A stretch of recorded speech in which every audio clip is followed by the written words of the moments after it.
everyone, how are you all? I hope you all are safe and healthy.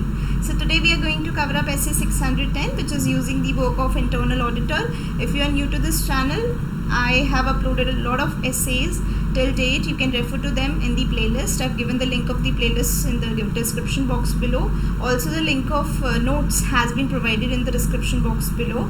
You can find these notes there. Okay, so before coming to the notes, I would first like to give you a brief idea or the background of this essay so that it becomes easier for you to understand this essay, and then we'll go through all the notes that are there on the screen, and after going through the notes we'll just revise this essay quickly. So it will be a like 3 times revision over here. If you have already covered this, you'll be able to revise this 3 times within a limited period of time. You can also use the speed option so that your revision becomes more quick. Okay, so let's start with this essay. Also, whenever you are doing a particular essay which is related to some other chapter of your course, so I would recommend that please finish that chapter also along with this. For example, with essay 600, you can cover up audit of consolidated financial statements because both of them are related. Similarly, with this particular essay, you can complete the internal audit chapter, right? So this way you'll be able to complete them also, these chapters also, and the essay also. And the topics are more related to each other, so there will be no problem to you covering them together. Okay, so without any more discussion, let's start with this essay, which is essay 610, using the work of internal auditor. The heading says using the work of internal auditor, but the content is not only about using the work of internal auditor, but also to take the direct assistance of the internal auditor, which means in the first instance we are using the work which has already been conducted or already been done by the internal auditor, and in the second phase we are using the internal auditor directly to provide assistance to us. Whatever work we want him to do, we are saying or we are asking him to do that. Okay, so there are 2 parts to this essay. First one is using the work of the internal auditor, and second one is the direct assistance from the internal auditor. Okay, I hope this is clear. Okay, अब इस एसे के अंदर introduction क्या है, मतलब क्या है, क्या क्या पढ़ने वाले हैं. तो जैसे कि मैंने बताया कि इंटरनल ऑडिटर का काम यूज़ करने की बात हो रही है, तो इंटरनल ऑडिटर होता कौन है? इंटरनल ऑडिटर एक ऐसा पर्सन है, एक ऐसा ऑडिटर है जिसको हो सकता है मैनेजमेंट ने अपॉइंट किया है. मैनेजमेंट की एंटिटी के अंदर एक इंटरनल ऑडिट फंक्शन है, उसके अंदर अश्योरेंस और कंसल्टिंग रिलेटिंग एक्टिविटीज़ परफॉर्म की जाती हैं, डिज़ाइन की जाती हैं. क्यों डिज़ाइन की जाती हैं? जिससे कि एंटिटी अपने ऑब्जेक्टिव्स को अचीव कर पाए. ठीक है, ऑब्जेक्टिव्स कैसे कैसे, जैसे कि एथिकल ऑब्जेक्टिव्स हो सकते हैं, वैल्यूज़ हो सकती हैं, अकाउंटेबिलिटी हो सकती है. हो सकता है एंटिटी चाहती है कि जो रिस्क से एंटिटी एक्सपोज्ड है उन रिस्क्स को आइडेंटिफाई कर पाए और फिर टाइमली उनको इवैल्यूएट करके उस पर सोल्यूशंस निकाल पाए. So to manage the risk also the internal auditor is appointed, और the internal audit function is there in the entities. Also to see whether the internal controls are working effectively throughout the year, the internal auditor is appointed to check or to evaluate or to examine whether the internal controls are working effectively, to examine whether the accounting and the financial information is perfectly done, whether the compliance with the laws and regulations is being done properly or not. So for some of these type of activities or for some of these type of things, we create or we generally have the internal audit function in any entity. Okay, so there might be chances the entity is having such function, or there might be chances that there is no such function in the entity. Both of these cases may happen. Okay, now when the statutory auditor is using the or is thinking of using the work of internal auditor, he has to consider whether the internal auditor is competent enough or capable enough, or whether he can trust him, whether he can trust on his objectivity, whether he can rely on the work he has performed for his own benefit. For example, the statutory auditor has to check whether the internal controls which are related to the financial statements are working properly, because of which the statutory auditor will be able to decide the level of risks of material misstatements that he may find by performing the procedure. So for this purpose, he might need to see the internal controls की functioning.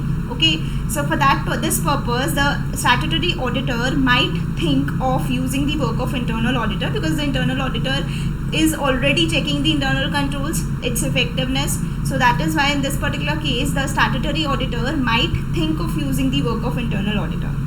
Okay, but before using the work of internal auditor, he has to see what is the approach which is being used by the internal auditor. हो सकता है ना internal auditor इतना objectively काम ही नहीं कर रहा, उसकी approach हमारे हिसाब से सही नहीं है, हमारे पर्पस के लिए सही नहीं है. अगर हमारे पर्पस के लिए सही नहीं होगी तो क्या हम उसका काम यूज़ करना चाहेंगे? नहीं. तो हमें तो अपना स्टैट्यूटरी ऑडिट परफॉर्म करना है, और उसके लिए जो प्रोसीजर्स परफॉर्म करने होते हैं उसके लिए वी नीड टू सी कि क्या क्या काम हम इंटरनल ऑडिटर का करा हुआ यूज़ कर सकते हैं, जिससे कि मेरा काम थोड़ा सा ईजी हो जाएगा. क्यों? क्योंकि जब कोई काम हुआ हुआ है and it is done perfectly fine up to the mark, up to the as per the approach which I might have used, तो उस केस में तो मैं डेफिनेटली यूज़ कर सकती हूँ इंटरनल ऑडिटर का काम. So this is what I need to evaluate कि क्या मैं उसका काम यूज़ कर सकती हूँ या नहीं कर सकती हूँ. अगर मुझे लगता है कि उसने जो काम किया है वो सही से किया है, मैं यूज़ कर सकती हूँ, तो मुझे देखना पड़ेगा उसका स्कोप क्या है, वो किस एक्सटेंट तक काम कर रहा है और किस एक्सटेंट तक मैं उसका काम अपने पर्पस के लिए यूज़ कर सकती हूँ, कितना मैं उस पर रिलाई कर सकती हूँ, और कहाँ पर मुझे लगता है कि डॉक्यूमेंटेशन पर्पस के लिए भी मेरे को वो यूज़फुल रहेगा अगर मैं उसका काम कर लेती हूँ. और कुछ एरियाज़ हो सकते हैं जहाँ पर मुझे खुद से टेस्टिंग करने की ज़रूरत पड़ सकती है. So it all depends upon the circumstances and the work being perform by the internal auditor, his approach, his discipline, his approach और his objectivity. Right, so all these are some of the things which I need to consider before using the work of the internal auditor. Right? अच्छा, लेकिन क्या मैं अगर internal auditor का काम use कर रही हूँ तो मैं अपनी रिपोर्ट में ये लिख सकती हूँ कि जो मैंने ये चीज़ें देखी है ना, कि ये मैंने यहाँ पर इन चीज़ों पर ओपिनियन रखा है, that is totally based upon the internal auditors work, so I am not responsible for this. Can I right that? No. The final responsibility remains with me as a statutory auditor only. I only have to express the opinion and I have the only responsibility for it. I am the only responsible person for the opinion being expressed in my audit report. I cannot say that the internal auditor did this or I have just used his work. That is why the internal auditor should be guilty. He is responsible. I am not. No. We cannot say that. Okay. अच्छा, this was one of the parts of this essay which was using the work of internal auditor. The next part is direct assistance of the internal auditor. What does that mean? कि हम internal auditor को बता रहे हैं, direct कर रहे हैं, supervise कर रहे हैं कि आपको मैं ये काम बता रही हूँ, आप ये प्रोसीजर्स परफॉर्म करके मुझे दे दो, इससे मेरा काम ईजी हो जाएगा. तो अब ऐसी ये क्वेश्चन दिमाग में आएगा कि मैं सब काम क्या इंटरनल ऑडिटर से करा सकती हूँ? नहीं. अगर आप सभी काम इंटरनल ऑडिटर से करा दोगे तो कैसे पता चलेगा कि इंटरनल ऑडिटर कौन है और स्टैट्यूटरी ऑडिटर कौन है? कुछ चीज़ें तो आपको खुद से ही करनी पड़ेंगी, कुछ क्या ज़्यादा से ज़्यादा चीज़ें आपको खुद से ही करनी पड़ेंगी. कुछ ही चीज़ें आप इंटरनल ऑडिटर को डायरेक्टली और एक तरीके से डायरेक्टली रिक्वेस्ट कर सकते हो, उसको डायरेक्ट असिस्टेंस उसकी ले सकते हो, ओनली इन सम केसेस. अच्छा, अब ऐसे कौन से एग्जांपल्स दे सकते हो इसके कि कौन से केसेस में I can not use the work of the internal auditor और I can not give the direct can not take the direct assistance of the internal auditor. What are these cases? So let's see. देखो, अगर कोई ऐसा matter है जिसमें आपको risks of material misstatements बहुत ज़्यादा लग रहे हैं, तो क्या आप इंटरनल ऑडिटर से उसका काम करवाओगे या खुद से करोगे? ऑब्वियसली खुद से करोगे. क्यों? क्योंकि फाइनल रिस्पॉन्सिबिलिटी ओपिनियन की किस पर है? मुझ पर है. तो अगर कोई गलती अगर इंटरनल ऑडिटर कर देगा तो क्या उसके लिए रिस्पॉन्सिबल वो होगा? मैं होंगी. So it would be better ना कि अगर कहीं पर रिस्क्स ऑफ मटेरियल मिसस्टेटमेंट ज़्यादा है तो काम मैं ही करूँ. राइट. अच्छा, ऐसा भी तो हो सकता है ना कि कहीं पर प्रोहिबिशन है, लॉज एंड रेगुलेशंस में बोला हुआ है कि आपको ही करना है, तो उस केस में भी मैं ही करूँगी. कुछ एरियाज़ ऐसे होते हैं जहाँ पर काफ़ी ज़्यादा सिग्निफिकेंट जजमेंट्स होती हैं, जैसे कि क्या एस्टिमेट्स ले रखे हैं, क्या सब्सिक्वेंट इवेंट्स हुए हैं after the balance sheet date and before the audit report. तो क्या ये वाले काम भी मैं इंटरनल ऑडिटर को दे सकती हूँ कि आप मुझे करके बता दो? नहीं. मैं तो उससे सिंपल काम करवा सकती हूँ ना, जिसमें मुझे ज़्यादा चेक करने की ज़रूरत ना पड़े और ज़्यादा मुझे डाउट्स ना हो, ना मुझे उसमें कहीं पर रिलायंस में प्रॉब्लम हो। हाँ, ज़रूर ये बात है कि वो जो भी काम करेगा मैं उसको चेक करूँगी, रिव्यू करूँगी, बट स्टिल जहाँ पर मुझे पता है कि मुझे खुद से ही ज़्यादा प्रोसीजर्स परफॉर्म करने पड़ेंगे, तो क्या मैं ऐसा काम किसी और को दूँगी? नहीं, मैं ऐसा काम किसी को नहीं दूँगी। अगर मुझे ऐसा लगता है कि risk of material miss statement ज़्यादा हो सकते हैं, तो मैं क्यों दूँगी इंटरनल ऑडिटर को? या कोई ऐसा एरिया है जिसका काम इंटरनल ऑडिट फंक्शन ने ही परफॉर्म किया है और अब उसको रिव्यू करने की बारी है, तो मैं इंटरनल ऑडिटर को ही कह रही हूँ कि आप इसको रिव्यू कर दो, तो क्या वहाँ पर सेल्फ रिव्यू थ्रेटनिंग अराइज हो जाएगा? बिल्कुल हो जाएगा। तो क्या मैं ऐसा काम दे सकती हूँ इंटरनल ऑडिटर को? नहीं दे सकती। इस केस में मैं उसकी डायरेक्ट असिस्टेंस उससे डायरेक्ट असिस्टेंस ले नहीं सकती, है ना। सो ये वाले केसेस कुछ एग्जांपल्स हो सकते हैं, है ना। ये वाले क्वेश्चंस जो होते हैं ना, इस टाइप के questions they become important for your exams, जहाँ पर आपसे पूछा जा सकता है कि ऐसे कौन से केसेस हैं where you can not take the direct assistance from the internal auditor. तो ये ऑब्वियस वाले हैं, याद करने की ज़रूरत ही नहीं है, बस थोड़ा सा माइंड अप्लाई करना है और हमें क्लिक कर जाएगा। जहाँ पर रिस्क ज़्यादा हैं, जहाँ पर मुझे खुद ही इंटरनल ऑडिटर का काम चेक करना है या फिर मुझे खुद ही बताना है कि इंटरनल ऑडिट फंक्शन कैसा काम कर रहा है, तो मैं उसमें इंटरनल ऑडिटर से थोड़ी ना पूछूंगी कि कैसे काम कर रहा है। वो तो कहेगा सही कर रहा है, बिल्कुल बढ़िया कर रहा है। वो क्यों कहेगा कि गलत कर रहा है? मुझे खुद से चेक करना पड़ेगा ना। तो इसीलिए हमें जहाँ पर भी डायरेक्ट असिस्टेंस लेनी है, हमें सोचना पड़ेगा कि क्या उस एरिया में मैं डायरेक्ट असिस्टेंस ले सकती हूँ। अच्छा, हो सकता है ना कुछ एसेज के अंदर लिखा हो कि ये वाला पर्टिकुलर काम करना स्टैट्यूटरी ऑडिटर की ही रिस्पॉन्सिबिलिटी है, तो क्या ऐसा काम भी मैं आउटसोर्स कर सकती हूँ to the internal auditor? No.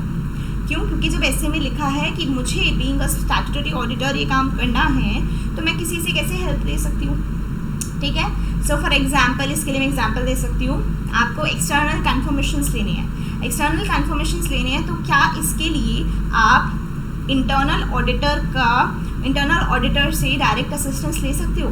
नहीं। क्यों? क्योंकि ऐसे 505 के हिसाब से आपको खुद करना पड़ता है सारा काम। एक्सटर्नल कन्फर्मेशन रिक्वेस्ट भेजना, उसको इवैल्यूएट करना, this has to be done by the auditor only, statutory auditor only.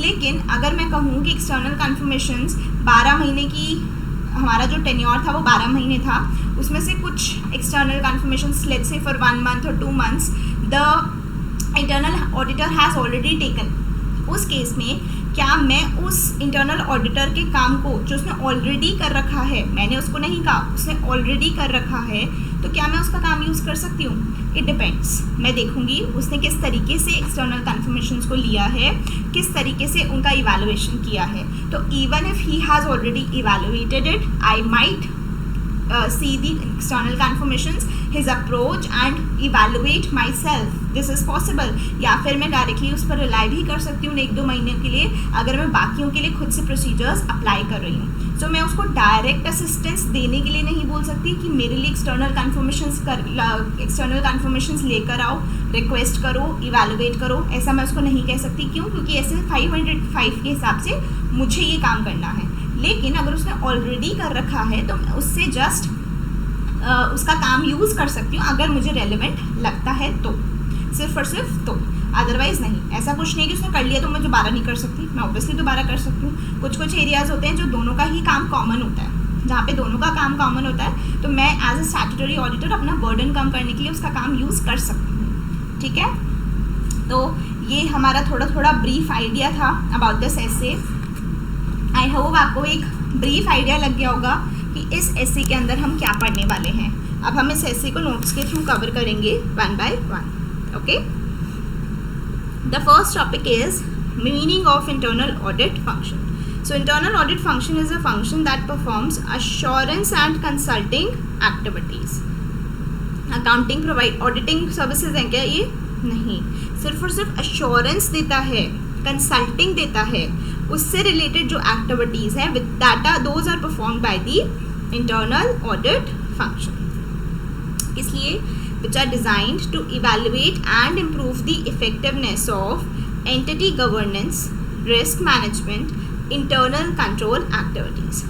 Entity governance मतलब, एंटिटी गवर्नेंस से रिलेटेड मतलब to assess the accomplishment of the objectives of the ethics, values, transparency, fairness and accountability, कि क्या entity इन objectives को achieve कर पा रही है नहीं कर पा रही है। इस चीज़ को असेस करने के लिए हम एक इंटरनल ऑडिट फंक्शन, एक डिपार्टमेंट बना देते हैं विद इन दी एंटिटी, जो हमें अश्योरेंस और कंसल्टिंग एक्टिविटीज़ से रिलेटेड सर्विसेज प्रोवाइड करती है, जिसको इस तरीके से डिज़ाइन किया जाता है कि एंटिटी के जो ऑब्जेक्टिव्स हैं क्या वो एंटिटी अकम्प्लिश कर पा रही है या नहीं, इस चीज़ को असेस करवा पाए।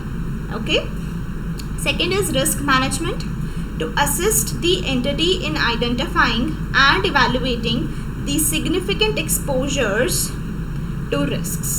तो एंटिटी को इस चीज़ में हेल्प करना, असिस्ट करना कि एंटिटी जहाँ जहाँ पर एंटिटी को रिस्क हैं, एंटिटी रिस्क से एक्सपोज्ड है, वहाँ पर उसको असिस्टेंस प्रोवाइड करवा पाएँ, उनको कंसल्टिंग प्रोवाइड करवा पाएँ, कंसल्टेंसी दे पाएँ कि किस तरीके से उस रिस्क को कम किया जा सकता है, आइडेंटिफाई किया जा सकता है, डिटेक्ट करके, प्रिवेंट करके कंट्रोल किया जा सकता है। ठीक है।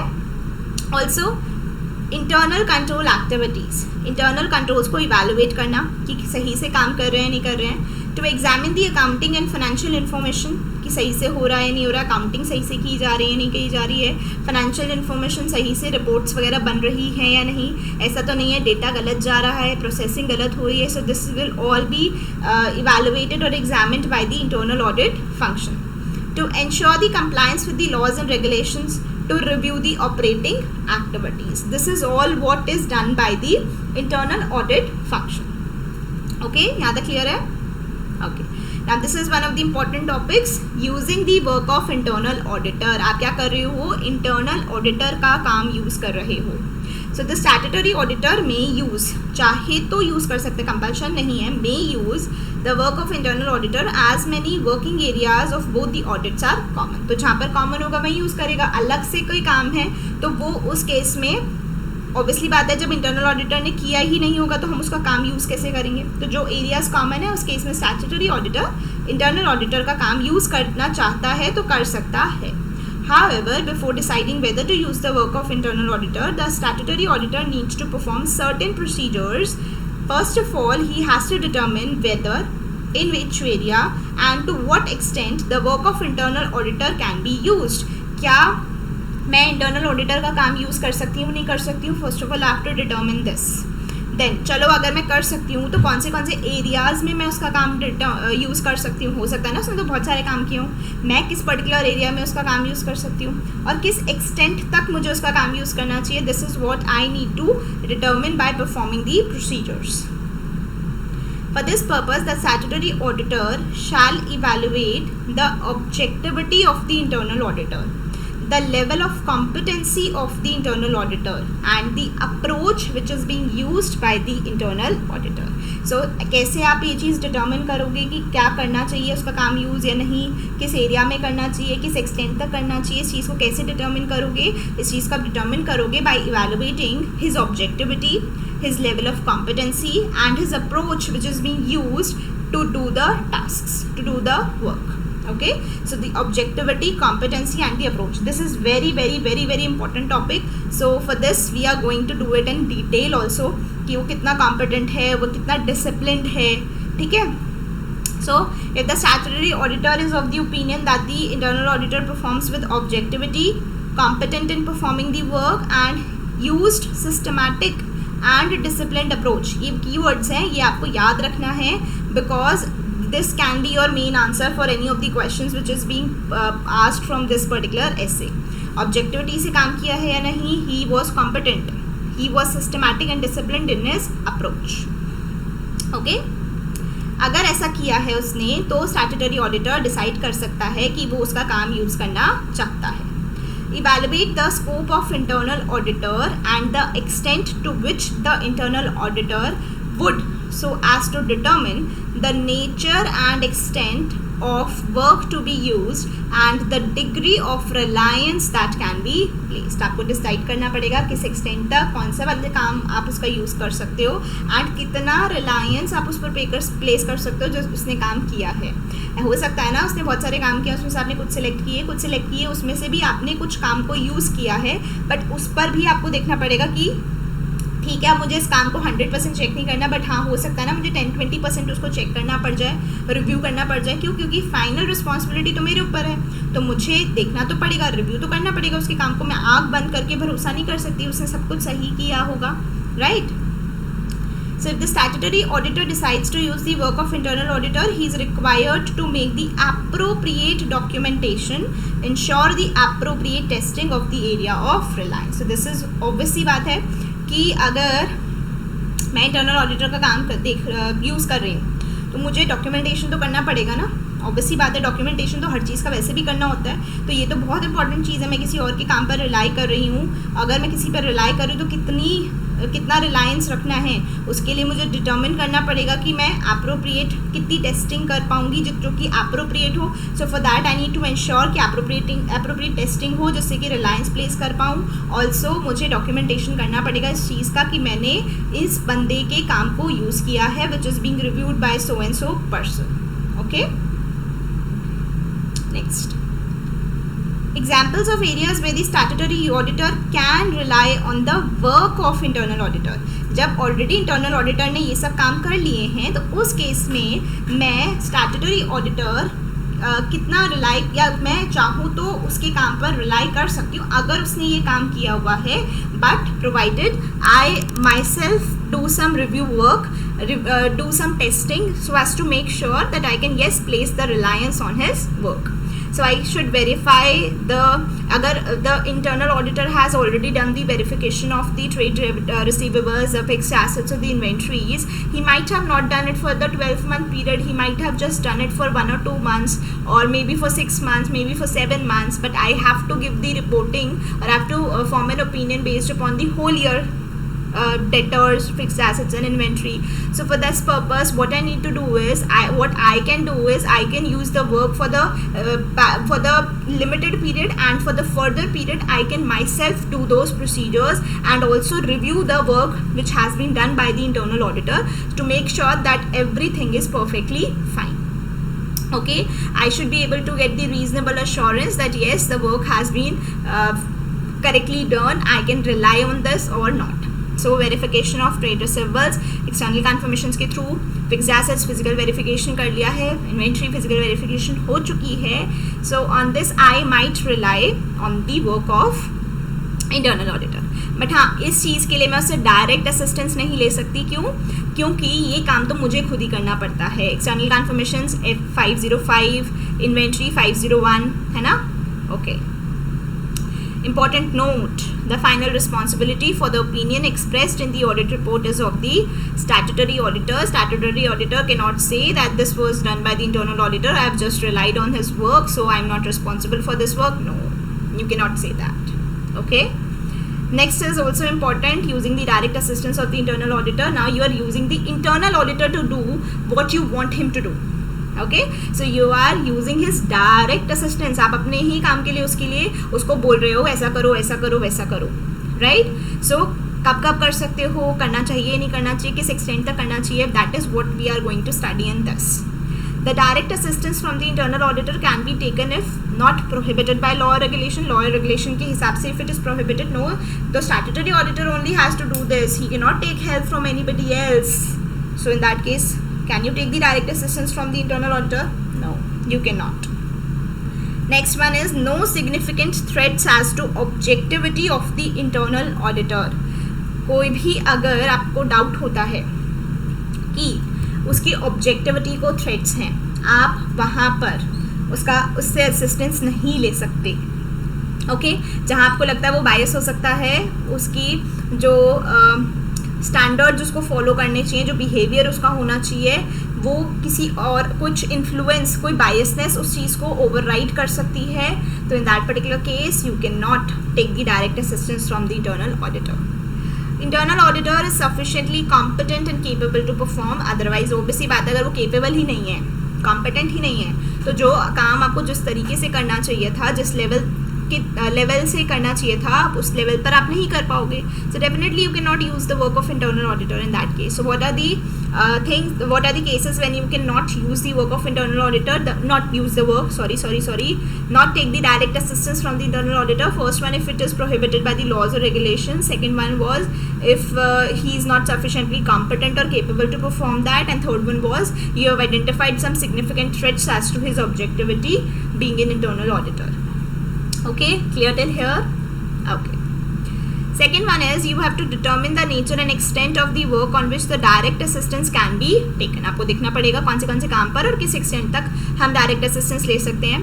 Direct assistance is not advisable on the following matters. First of all, whenever there are some significant judgments involved, you have to apply your mind, your knowledge to take some judgments, to consider some judgments, to make some judgments. So what will you do?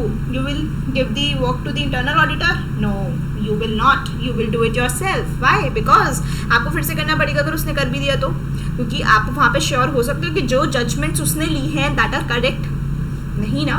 That is why you will not generally give those type of works or matters which are involving a lot of significant judgments. Okay, so it is not advisable कि आप ऐसे काम उनको दो जैसे कि accounting estimate, subsequent events. Accounting estimates में तो ऑलरेडी मैनेजमेंट की जजमेंट इन्वॉल्व होती है, ऑडिटर को भी जजमेंट लेनी पड़ती है, और आप कह रहे हो कि इंटरनल ऑडिटर भी ले ले, बहुत ख़राब हो जाएगा काम, है ना. Next, matters on which the auditor assessed high risk of material misstatement. Material misstatements के चांसेस बहुत ज़्यादा हैं. SS 315 आपने पढ़ा होगा, इसमें हम ये कवर कर चुके हैं कि ऑडिटर असेस करता है, आइडेंटिफाई करता है एरियाज, फिर असेस करता है, इवैल्यूएट करता है. सो ऑब्वियसली बात है ना, जब उसको लगेगा कि यहाँ पर रिस्क ऑफ मटीरियल मिसस्टेटमेंट्स होने के चांसेस ज़्यादा हैं, तो क्या मैं ये काम किसी को देना चाहूँगी? खुद से करने की कोशिश करूँगी, ऑब्वियसली बात है खुद से करूँगी. So matters on which the auditor assess high risk of material misstatements, example the related party transactions और the evaluation of the going concern assumption. ये तो हमारी प्राइमरी अजम्पशन होती है, इसके बिना तो बिजनेस चल ही नहीं सकता. अगर ये अजम्पशन फेल हो जाती है तो फाइनेंशियल स्टेटमेंट्स की का रिव्यू ही बदल जाता है. तो उस केस में हम ये वाली चीज़ तो बिल्कुल नहीं सौंप सकते उसके ऊपर. So evaluation of going concern assumption, we will not give this work to him. Matters on which the internal auditor is already engaged, जो काम खुद ही इंटरनल ऑडिटर कर रहा है, आप उसको डायरेक्ट असिस्टेंस प्रोवाइड करने के लिए क्यों कहोगे? अगर आपको चाहिए तो उसका काम यूज़ कर लेना, ज़्यादा ही है तो उसका काम यूज़ कर सकते हो, वो ऑलरेडी कर रहा है, तो इसमें आप उसको डायरेक्ट असिस्टेंस क्यों प्रोवाइड करने के लिए बोलोगे? Next is matters on which the statutory auditor has to take the decision. आपको जिस चीज़ पर डिसीजन लेना है, आप कह रहे हो कि वो ही कर देगा वो काम. जैसे कि इंटरनल ऑडिट फंक्शन पर आपको बताना है कि सही से काम हो रहा है नहीं हो रहा, और आप कह रहे हो नहीं इंटरनल ऑडिटर कर लेगा. अरे वो खुद ही ये काम कर रहा है तो खुद ही कैसे बता देगा? Self review, right. Next, using the direct assistance. अगर आप डायरेक्ट असिस्टेंस यूज़ कर रहे हो, in that case you have to obtain the written agreement from the authorised representative of the entity से भी आपको इस चीज़ की रिटन अग्रीमेंट करना पड़ेगा कि मैं ऐसे ऐसे इंटरनल ऑडिटर से डायरेक्ट असिस्टेंस ले रहा हूँ, और इंटरनल ऑडिटर के साथ भी एक रिटर्न अग्रीमेंट करना पड़ेगा.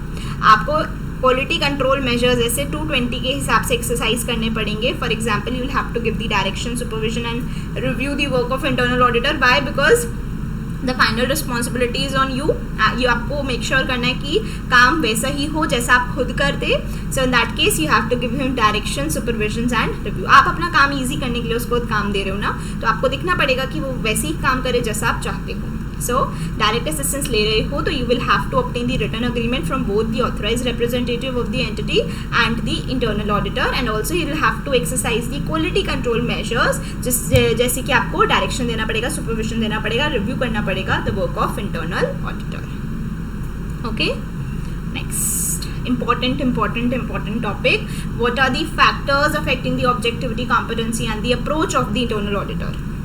First is the objectivity of the internal auditor. The objectivity refers to the ability to perform without allowing the bias to override the professional judgments. जहाँ आपको पता है प्रोफेशनली अगर मैं जजमेंट पास करूँ तो ऐसा होना चाहिए, लेकिन बिकॉज ऑफ सम बायसनेस आप कुछ और जजमेंट पास कर देते हो, एंड वो biasness is overriding this your professional judgement. So in that case क्या हो रहा है? आपकी ऑब्जेक्टिविटी हार्म हो रही है. So the objectivity refers to the ability to perform without allowing. आप allow नहीं करते तो आप objectively काम कर रहे हो, अगर allow कर देते हो तो आप objectivity से काम नहीं कर रहे हो. So the objectivity refers to the ability to perform without allowing bias to override the professional judgments. Factors that may affect the external auditor's evaluation includes the following. Organisational status क्या है internal audit function का, conflicting responsibilities तो नहीं आ रही कहीं पर भी, या फिर oversight functions of the TCWG with respect to employment decisions related to internal audit function, constraints or restrictions placed on the internal audit function by the management or TCWG. When there is limitation on the scope, there are constraints, restrictions जो management TCWG लगा रही है on the internal audit function, तो क्या उस case में काम अच्छे से होगा? नहीं. Oversight functions of the TCWG with respect to employment decisions related to the internal audit function. Employment decisions से related TCWG ने बहुत ही अजीब अजीब से फंक्शंस लगा रखे हैं. वो उन चीज़ों को चेक करती है, उन चीज़ों को देखती है, और एम्प्लॉयमेंट डिसीजंस जो भी होंगे with respect to the internal audit function उसको TCWG देखती है. तो कहीं ना कहीं बायसनेस आ सकती है कि आपका एम्प्लॉयर है ये, है ना. कहीं कहीं पर रिस्पॉन्सिबिलिटीज़ कॉन्फ्लिक्टिंग नेचर की हो सकती हैं of the management and the internal auditor, तो वहाँ पर कहीं ना कहीं प्रॉब्लम आ सकती है. इंटरनल ऑडिट फंक्शन का क्या स्टेटस है इन दी ऑर्गेनाइजेशन, दैट डिपेंड्स. ऐसे ही छोटा मोटा बना रखा है, अच्छे से काम कर रहे हैं नहीं कर रहे हैं, ऐसे ही चल रहा है, बस बनाने के लिए बना रखा है, अच्छे से काम नहीं हो रहा है, तो उस केस में इट इज़ बेकार, बिल्कुल बेकार. ऑब्जेक्टिविटी तो होगी ही नहीं. Next is the level of competency. Competence of internal audit function refers to the attainment of knowledge and skills to enable the assigned tasks to be performed diligently. तो competence का मतलब क्या होता है? आपके पास नॉलेज हो, स्किल्स हो, और आप उसको अच्छे से अप्लाई भी कर पा रहे हो और काम को अच्छे से कर भी पा रहे हो.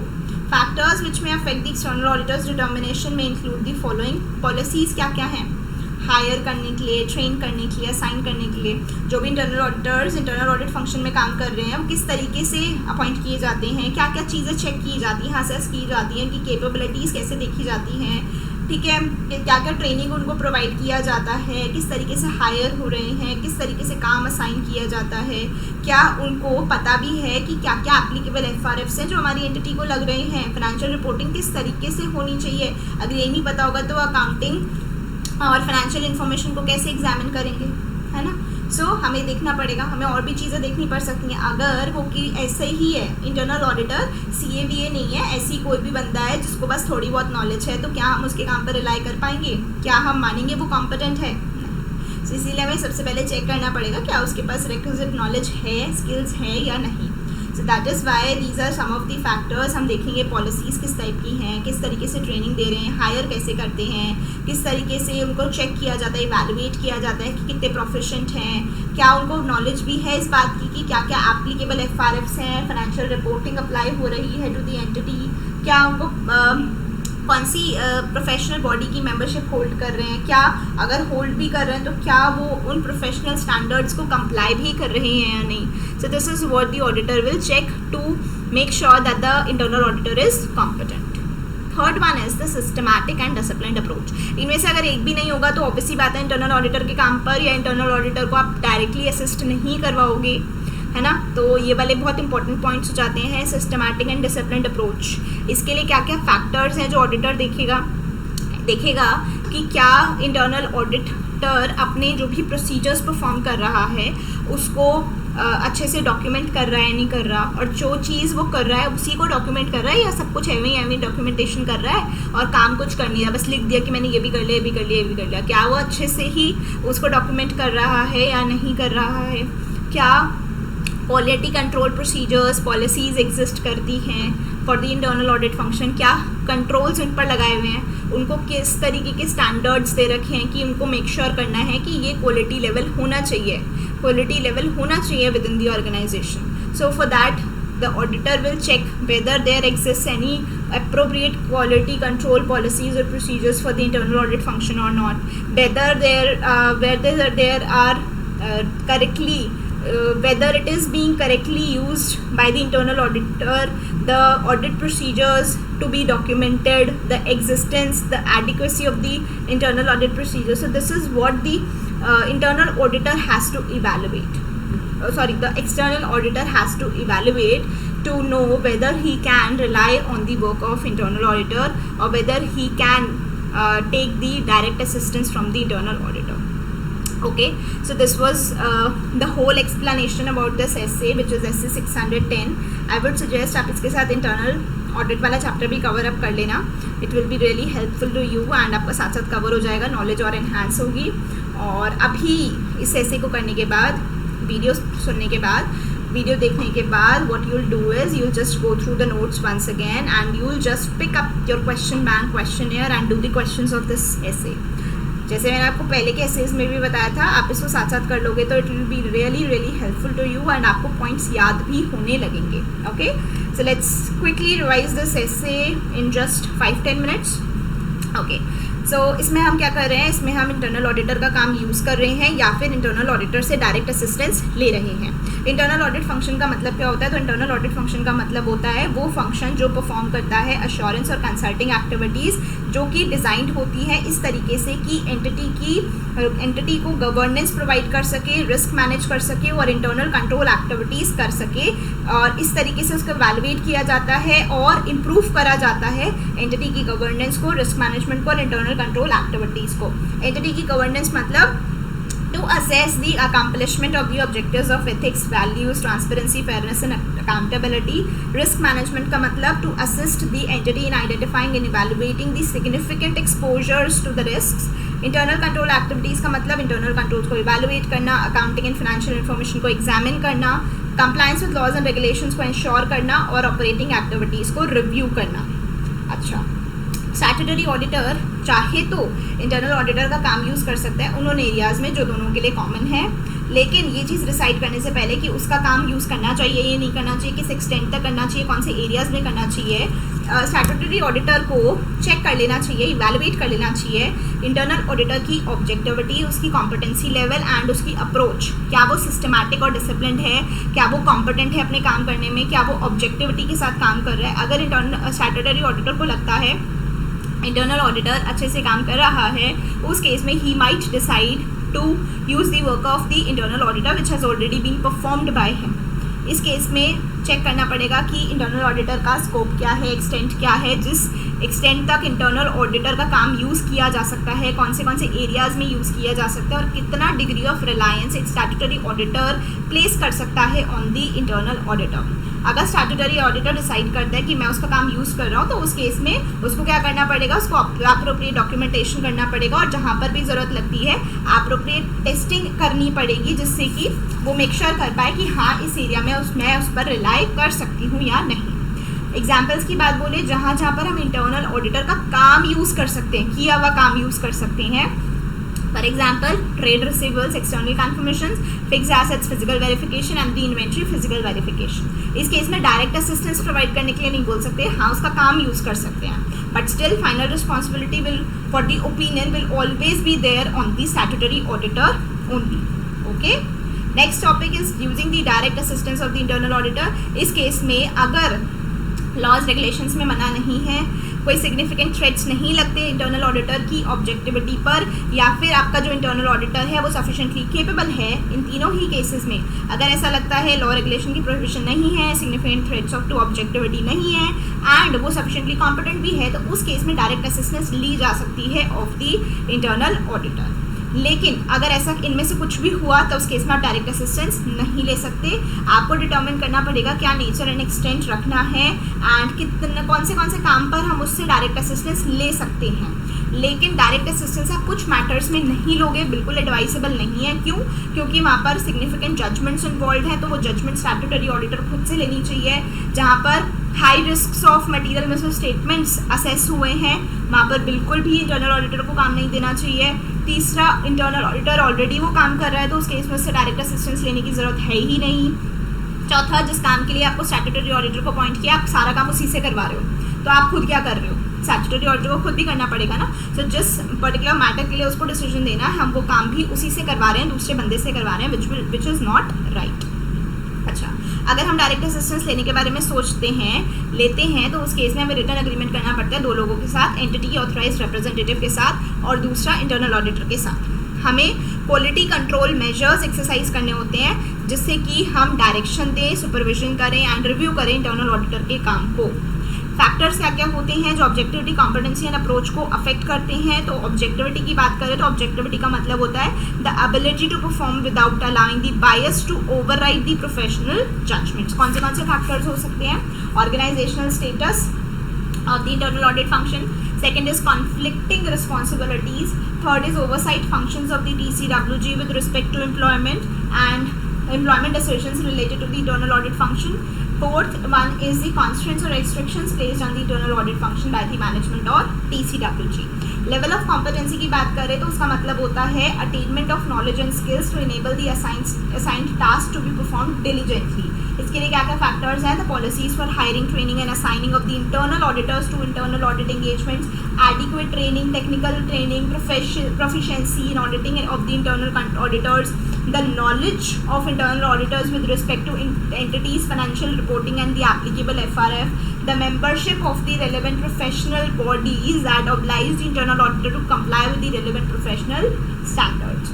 Last one is the systematic and disciplined approach. For this, the factors are existence, adequacy and use of documented internal audit procedures, the existence of appropriate quality control policies and procedures for the internal audit functions.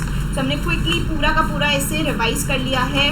I hope आपको ये ऐसे clear भी हुआ होगा plus याद भी हो गया होगा साथ साथ। If you like the video, अगर आपने अभी तक देखा है तो पक्का आपको पसंद आया है तो प्लीज़ वीडियो को लाइक करना, फ्रेंड्स के साथ शेयर करना, because sharing is caring. Share it with your friends and subscribe to the channel in case you haven't done it yet. Okay, so this is all for today. Thank you so much for watching the video. I'll see you in the next video. Bye bye.